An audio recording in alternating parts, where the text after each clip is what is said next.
Oke, buat Nisa di sesi general ini nih, kamu ada pertanyaan apa yang bisa kita diskusikan mungkin seputar karir yang kamu bingung mungkin, boleh. Banyak, Pak. Karena Hmm, kan saya basicnya teknik elektro. elektro, hmm. Ya, tetapi saya itu kurang gitu, Pak. Kalau misalnya dari elektronya tuh nggak terlalu, pas sudah didalami itu kayak bukan saya gitu, Pak. Hmm. Terus, Nah, terus ya jadi untuk menentukan karir yang tepatnya itu saya masih bingung juga, Pak, di situ. oke, Pilihan karir. Jadi saya coba untuk saya masuki gitu, Pak. oke. Terus sejauh ini kalau kamu nggak mau pakai elektro, apa sih passionmu apa kira-kira? Kamu menemukan kamu suka kayak gimana? Kamu suka ngapain? Kamu suka yang gimana? Kalau, kalau saya lebih suka yang ini, Pak, di luar, kegiatan-kegiatan di luar, terus yang bertemu Apa dengan itu banyak orang definisi gitu. kegiatan di luar itu apa? Kalau Ketemu yang banyak orang. Terus, ya ketemu banyak orang, terus eh, kerja tim gitu, Pak. jatim. Terus, Ya, terus eh, kamu tuh ya pengennya pekerjaan ngapain ini, sih? Gimana sih interaksinya? Gimana sih? Ngelakuin apa sih gitu? pekerjaan kayak ini, Pak, kayak sosial itu saya suka, Pak. Sebut 5 profesi yang kamu bayangin coba. Kamu kalau bisa milih pengen kerja Sebenarnya jadi apa aja? elektro juga saya ingin, Pak, tapi saya ingin belajar yang kayak manajemen trainee karena kita mulai mulai belajar dari awal, terus ntar di akhirnya kan kita jadi pemimpin gitu, Pak. Dari Daftar MT, terus daftar apa lagi profesi yang kamu pengen? terus administrasi. Admin, terus apa lagi? Nah, terus social worker juga bisa, Pak. Social worker, Ya, terus kerjaan sosial. Terus apa lagi ya, Pak. social worker yang kamu bayangin? Kerja sosial tuh ngapain? Ngurusi apa? Ngurus orang, Kemanusiaan bisa, Pak. ngurus lingkungan, SDM, SDM, terus habis SDM itu, sumber daya manusia. terus apa lagi? Terus hmm, general affairs juga bisa, Pak. Saya GE, tertarik di sana. GE, terus apa lagi? Hmm, ya, Pak. Elektro juga saya berminat, Pak. Elektro, apa sama elektro? Oke, oke, aku jelasin dulu ya. Jadi gini, setiap proses rekrutmen yang berhubungan dengan kamu kerja untuk orang gitu ya, kamu kerja untuk orang, pasti orang itu punya kriteria, ibaratnya di filter di awal gitu. Boleh nggak kita kerja nggak sesuai dengan background pendidikan utama kita, pendidikan formal terakhir kita? Boleh. Tapi kamu harus mencari alternatif lain sebagai pertimbangan perusahaan kenapa nerima kamu. Perusahaan pasti akan lihat, oh dia jurusannya A, cocok untuk ini. Tapi misal kamu ngelamar kerja di luar jurusanmu, pasti dari sisi pendidikan akan dilihat juga, oh ini pendidikannya ini, kenapa dia ngelamar kerja untuk ini, kayak gitu. Nah, kamu harus bisa menonjolkan itu di info lain yang ada di CV-mu, entah dari pengalaman organisasi, kepanitiaan, pendidikan non formal, volunteer, pelatihan apa itulah gitu, pengalaman kerja yang lain-lain itu. Kamu harus memiliki alasan itu, karena kalau dalam tanda kutip ya, modal kamu hanya aku nggak suka A, tapi aku pengen B, C, D, E, F. Tapi kamu nggak ada modalnya. Ya gimana perusahaan mau nerima kamu? Kita nggak bisa bermodalkan yang saya ingin. Kamu harus punya modal yang saya ingin dan yang saya bisa. Nah, pertanyaanku adalah untuk profesi-profesi yang kamu incar tadi, kita anggapnya yang saya ingin, karena kamu sebut, gitu kan? Sekarang bayangkan, untuk profesi itu, apakah termasuk yang kamu bisa? Kalau udah termasuk yang kamu bisa, apakah kebisaan kamu tadi sudah ditulis dengan baik di CV-mu? Sehingga begitu pembaca CV-mu itu melihat, kan suka nggak suka kamu akan dinilai dari apa yang tertulis di CV dulu. Oh, ini jurusannya ini, tapi kenapa yang lamar ke sini ya? Oh, ada alasan lain gitu. Jadi yang kamu suka kebaca di CV dan dokumen pendukung, yang kamu bisa kebaca di CV. Jadi kamu punya modal pengetahuan atau pengalaman kayak gitu. Karena nanti kalau nggak ada, kamu capek sendiri bahwa saya tidak menyukai A, saya inginnya B, C, D, E, F. Kamu pengen dalam tanda kutip perusahaan suka dengan kamu, tapi kamu tidak bisa menuliskan dengan baik alasan kenapa kamu akan direkrut, gitu. Jadi harus ada di situ. Saat kamu sudah ada kecintaan, kesukaan, riset dulu. Profesi jadi B, C, D, E, F, G, H, I, J. Tugas tanggung jawabnya ngapain? Kemampuan yang harus dimiliki apa? Pengalaman yang harus dimiliki apa? Bisa bahasa asing tertentukah? Bisa pakai hardware atau software tertentukah? Menguasai keilmuan tertentukah?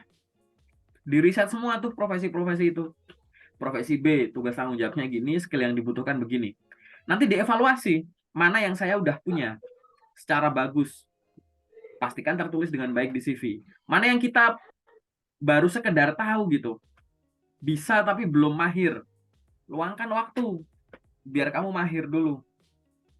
Yang ketiga, mana yang kamu malah baru dengar, baru tahu. Padahal itu dibutuhkan untuk profesi yang pengen kamu lamar tadi. Sehingga ibaratnya kamu ngelamar itu tidak dengan semangat yang gede tapi nggak ada modalnya gitu. Harus sesuai. Paham nggak? Kayak gitu. Jadi itu harus ada alasan itu. Karena balik lagi, suka nggak suka kita akan dinilai dengan apa yang tertulis dulu secara administratif. Dan kedua, suka nggak suka kita akan dibandingkan dengan kandidat lain. Saat kamu pengen kerja di bidangnya orang, pasti udah ada orang yang memang sejak awal pendidikannya itu di bidang itu. Itu tuh akan menjadi kompetitormu. Nah, masalahnya di atas kertas, kan di awal kita akan menilai dari apa yang terus di atas kertas, apakah kamu semenarik itu untuk disandingkan dengan mereka? Kalau belum, ya sudah, gali lagi. Paham nggak maksudnya? Jadi inti Iya, Pak, saranku paham. nomor satu adalah tunjukkan jangan hanya sekedar yang saya pengen. Yang nomor dua adalah yang saya bisa. Oke? Saranku yang nomor dua, bekerja itu benar kerja sambil belajar. Tadi ada beberapa profesi yang kamu sampaikan gitu. Tapi aku juga menilai dengan cara menyampaikanmu, semoga tebakanku salah, bahwa jangan membayangkan dunia kerja itu selalu seideal manajemen training. Kamu masuk kerja, bukan manajemen training deh, seideal kuliah. Kamu masuk kerja, nanti kan di dalam diajarin gitu. Jadi kayak udahlah modalku tuh nggak usah banyak-banyak, pengalaman pengetahuanku secukupnya aja. Toh juga nanti di perusahaan kan tinggal ngerekrut aku dan nanti kan aku bisa di training, aku bisa belajar kok gitu. Punya mental belajar dan selalu belajar, baik itu masih di pendidikan atau udah kerja itu bagus. Tapi jangan bermental untuk selalu disuapin, diajarin pada saat kamu masuk dunia kerja. Paham nggak? Gitu. Paham. Nggak semua kondisi dunia kerja itu seideal manajemen training aku bilang. Kamu disaring masuk, dikasih pendidikan, diajarin ini itu, malah ada yang masuk tuh di training dulu nggak kerja. Jadi bisa sebulan isinya cuma belajar, belajar gitu. Belajar product knowledge, dinilai terus gitu, digaji. Baru nanti kalau udah ilmunya udah bagus, baru penempatan. Nggak semua seideal itu. Sangat banyak sekali dunia kerja kamu belajar tuh sambil kerja. Gitu. Terjun, diajari cuma diomongin apa-apa, habis itu dilepas. Gitu. Dari level staff ada yang kayak gitu. Ada yang belajarnya sambil praktek langsung dari kesalahan-kesalahan, dari kebingungan. Ada yang bisa belajar saat kamu nanya baru diajarin mungkin. Mungkin mereka udah sibuk masing-masing dan lain-lain. Itu kondisi lapangan itu semacam itu. Jadi sistem belajar itu luas.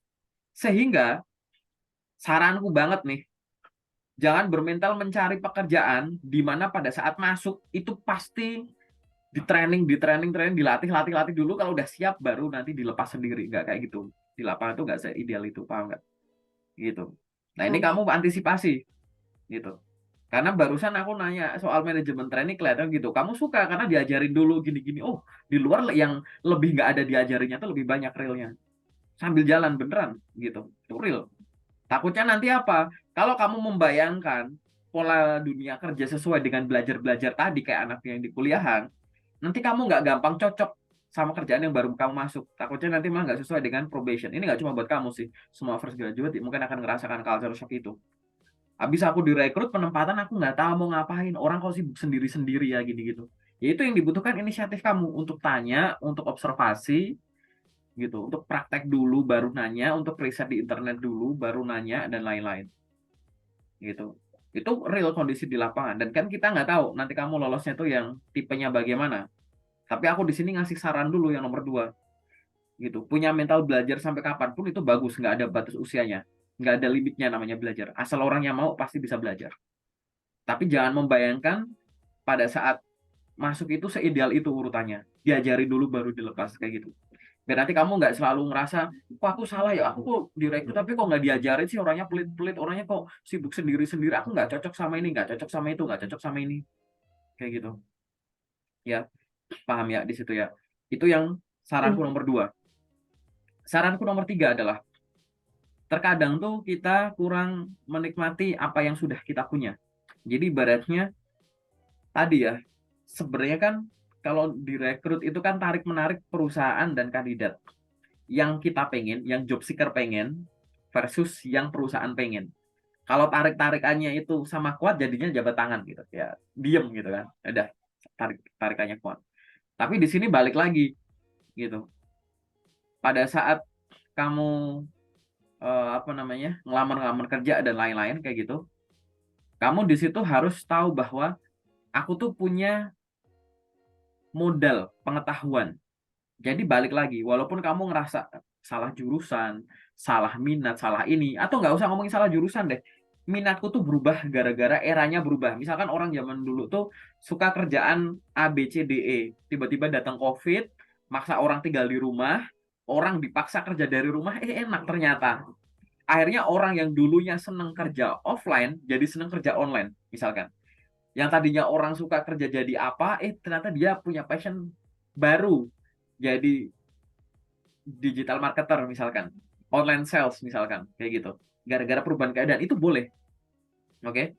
Gitu. Jadi ada perubahan perubahan minat, perubahan rencana karir ke depan gara-gara perubahan kondisi itu boleh.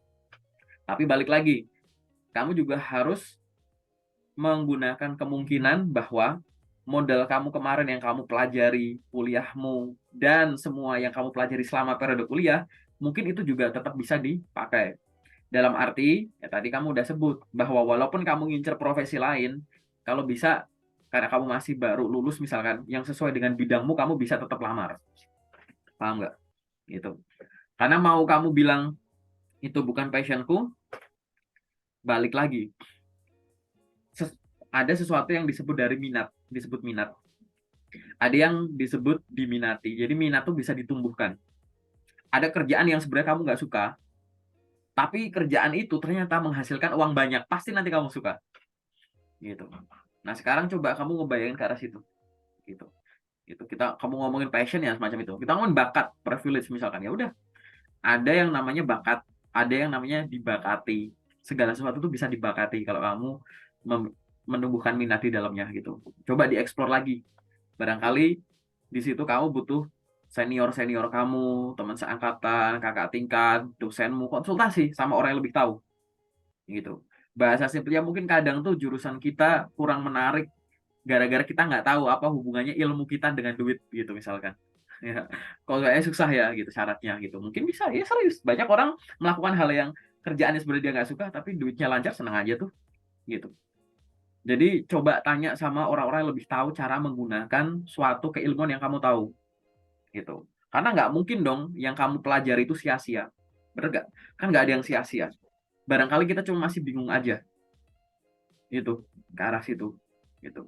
Ini udah ngomongin ke bisnis di duit yuk. Masuk ke yang tahap selanjutnya adalah kamu punya keinginan pekerjaan yang sifatnya sosial itu boleh. Oke. Jadi tadi aku mau ada kerja sosial ini itu boleh, tapi balik lagi, kerja itu kerja. Kamu harus memikirkan bekerja dan apa? Advantage benefit buat kamunya gitu. Gitu. Jangan gara-gara kamu, ini aku kasih tahu dari sekarang ya gitu. Jangan gara-gara ini passionku gini gini gini gini. Pendidikanmu tinggi, ilmu tinggi, kamu rela banting harga gitu. Dibayar di bawah rata-rata hanya karena ini passionku gitu. Itu ada kalanya kamu harus berpikir ke arah sana gitu. Kamu harus dipikir lagi karena kalau kita udah masuk ke dunia kerja, sifatnya kerja, kamu udah nggak bisa bayangin hanya yang aku pengen. gitu. Pasti ada, kita sebagai makhluk sosial kan kita juga balik lagi harus mikirin orang di sekitar kita juga, paham gak sih gitu. Aku kasih nasihat ini bukan buat kamu doang, buat teman-teman, karena jauh sebelum kamu udah beberapa kali ya aku nge-review teman-teman yang suka dengan kegiatan sosial volunteer kayak gitu. Waktu dia 24 jam, mayoritas waktu dipakai untuk kerja sosial, gaji dia segini. Dia ngurusin orang banyak, gaji segini nggak bisa buat ngurusin family-nya. Kayak gitu. Hanya karena kamu ngejar sosialnya. Aku kan bantu banyak orang, yes, you help many people. Tapi people around you dying gara-gara kamu cuma ngejar ke arah situ. Padahal kamu punya kemampuannya. Paham nggak maksudku? Dunia profesional yang real itu pasti akan menghargai kerja keras dari karyawannya. Kayak gitu. Paham ya? Gitu. Ini bukan berarti aku kayak, wah ini aku berarti harus digaji tinggi, harus gini. Enggak. Yang sebanding aja, sepadan. Riset dulu. Gitu. Ada profesi-profesi, untuk profesi ini rentang gajinya tuh segini, profesi ini rentang gajinya tuh segini untuk yang new entry kayak gitu, ya kan? Yang untuk junior, untuk profesi ini segini kayak gitu. Saat kamu ngejar yang hubungan sama sosial, karena aku nggak maunya gini ya, ya ini pendapatku pribadi ya, berdasarkan aku review sama teman-teman, bahwa kamu nanti waktumu kehabisan waktu untuk kerja sosial, tapi kamu nggak punya benefit yang sepadan dengan itu. Akhirnya kamu malah nggak bisa nge-protect people di sekitar kamu. Nah, itu konyol. Paham nggak maksudku? Gitu. Ini aku sampaikan sebagai pengingat kamu saja. Mengincar pekerjaan yang semacam tadi nggak apa-apa. Asal benefitnya sepadan dengan waktu yang kamu buang. Pikiran yang kamu buang. Gitu. Belajar lagi. Gitu. Terkait dengan kalau profesi ini, tadi ya tugasnya tanggung jawabnya sekian. Tapi riset gaji sekalian. Gitu. UMK atau UMR-nya tuh berapa yang biasanya, misal profesi ini tuh ada di kota-kota mana sih, biasanya daerah mana, UMK UMR-nya berapa, rentang gaji di pasaran untuk profesi itu berapa, profesi yang ini gimana gimana gimana, itu jadi bahan pertimbangan juga. Karena balik lagi, saat kamu udah kerja, benefit itu nggak cuma buat kamu, pasti kan buat orang di sekitar kamu. Jangan sampai kamu ngurusin yang social service, kamu ngasih service ke orang jauh yang banyak, tapi kamu mengabaikan orang terdekat. Paham nggak maksudku? Gitu. Ya, paham. Ya gitu. Nah, itu adalah hal-hal yang harus diperhatikan. Nah, sekarang masuk lagi. Saat kamu belum bisa tahu passionmu itu apa, caranya gimana? Ditulis yang kamu pengen.